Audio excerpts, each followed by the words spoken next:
टीईटीच्या संदर्भातलं एक मोठं संकट निर्माण झालं आहे। RTच्या नुसार 1 एप्रिल 2010 नंतर टीईटी लागू झाली होती।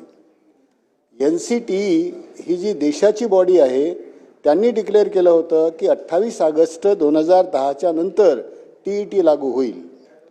राज्य शासनाने याच्यावर GR काढला, तो 13 फेब्रुवारी 2013ला काढला आणि तेव्हापासून टीईटी लागू होईल असं म्हटलं होतं। परंतु आता माननीय सुप्रीम कोर्टाने 1 सप्टेंबर 2025ला जो निर्णय दिला त्याच्यानुसार ते 1010ही नाही आणि 2013ही नाही, या सर्व शिक्षकांना, आता सध्या सेवेमध्ये असणाऱ्या सर्व शिक्षकांना टीईटी ही मॅन्डेटरी केलेली आहे। हे मोठं संकट आहे। याच्या संदर्भात राज्य शासनाने कोणतंही धोरण आतापर्यंत जाहीर केलं नाही। एकतर सुप्रीम कोर्टामध्ये पुनर्विचार याचिका ही दाखल होण्याची गरज होती, तशा प्रकारची पुनर्विचार याचिका दाखल करण्याचा प्रयत्न आपल्यामार्फत झाला नाही। अनेक राज्यांनी हा प्रयत्न केला। केरळ आहे, तामिळनाडू आहे, वेस्ट बेंगाल आहे, मध्य प्रदेश आहे। अनेक राज्यांनी आपल्या शिक्षकांच्या हिताच्या दृष्टीने ज्यांच्या सेवा 2 वर्षाच्या नंतर ह्या कमी होण्याची भीती आहे, त्या सर्व राज्यांनी हा प्रयत्न केलेला आहे।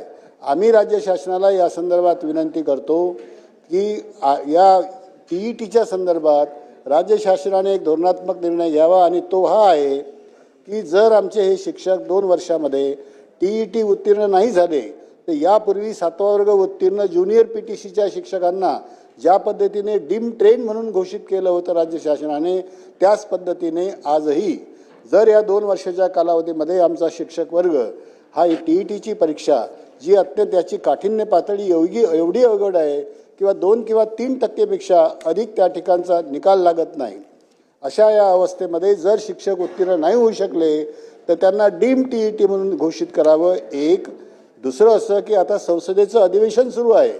संसदेच्या अधिवेशनामध्ये जर RTच्या बाबतीत RTचं कलम 23 याच्यामध्ये बदल करण्याच्या दृष्टिकोनातून राज्य शासनाने पुढाकार घेऊन आपल्या खासदारांना जर सांगितलं आहे तर हा प्रश्न त्या ठिकाणी उपस्थित होऊ शकतो आणि कलम 23 मध्ये जर बदल केला तर मला वाटतंय की सुप्रीम कोर्टाचा हा निर्णय त्याला आडवा येणार नाही आणि या शिक्षकांवर फार मोठ्या प्रमाणात जे संकट निर्माण झालं आणि हजारो शिक्षक आज जे रस्त्यावर आले, 5 डिसेंबरला महाराष्ट्रामध्ये पहिल्यांदा शाळा बंद करण्याची नामुष्की हे आपल्याला पाहावी लागली।